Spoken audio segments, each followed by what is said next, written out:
বারুইপুরে রাজ্যের বিরোধী দলনেতা শুভেন্দু অধিকারীর ওপর হামলার প্রতিবাদে হেমতাবাদে পথ অবরোধ করে বিক্ষোভ দেখাল বিজেপি নেতৃত্ব। বৃহস্পতিবার বিকেল ৫টায় হেমতাবাদে বিজেপির দলীয় কার্যালয়ের সামনে কিছু সময় রাজ্য সড়ক অবরোধ করা হয়। সেই সাথে রাজ্য জুড়ে বিজেপির কার্যকর্তাদের পুলিশি হয়রানির অভিযোগ তুলে বিক্ষোভ দেখানো হয়। বিজেপির জেলা সহসভাপতি ভানুরাম বর্মন, বিজেপির হেমতাবাদ মণ্ডল সভাপতি বিপ্লব সরকার সহ অন্যান্যরা উপস্থিত ছিলেন এই কর্মসূচিতে। এ ব্যাপারে সাংবাদিকদের মুখোমুখি হয়ে ভানুরাম বর্মন বলেন,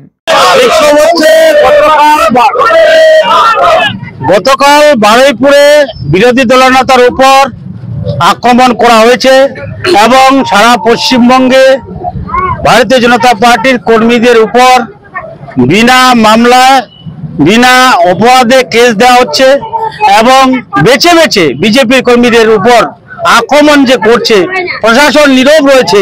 এই পরিপ্রেক্ষিতে সারা বাংলা জুড়ে আজকে ভারতীয় জনতা পার্টির পক্ষ থেকে বিক্ষোভ কর্মসূচি নেওয়া হয়েছে। তার অঙ্গ হিসাবে আজকে আমরা হেমতাবাদ বিধানসভায় এই বিক্ষোভ কর্মসূচি পালন করছি।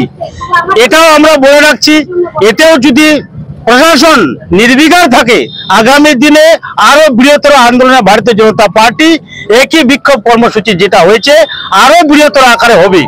এবং আমরা দেখছি সারা পশ্চিমবঙ্গে যে অরাজকতা সৃষ্টি হচ্ছে, আইনের নামে যেটা বেআইনি কাজ করা হচ্ছে আমরা দেখছি, তার প্রতিবাদে আমরা আজকে নেমেছি।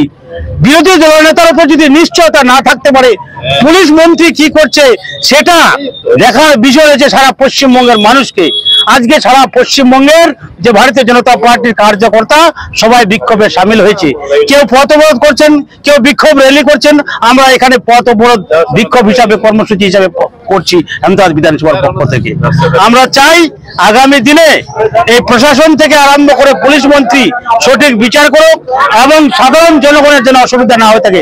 আমরা কোনোদিন ভারতীয় জনতা পার্টি জনগণের অসুবিধার পক্ষে নেই, কোনোদিন ছিলাম না, আগামীতেও থাকবো না। আজকে সেই আমরা অরাজকতা যে পশ্চিমবঙ্গে নেমে আসছে এটা নির্মূল হোক, এই দাবি রাখছি আমরা সকলের কাছে এবং জনগণের কাছে। জনগণও দেখুক এবং প্রশাসন দেখুক জিনিসটা সত্য কি মিথ্যা।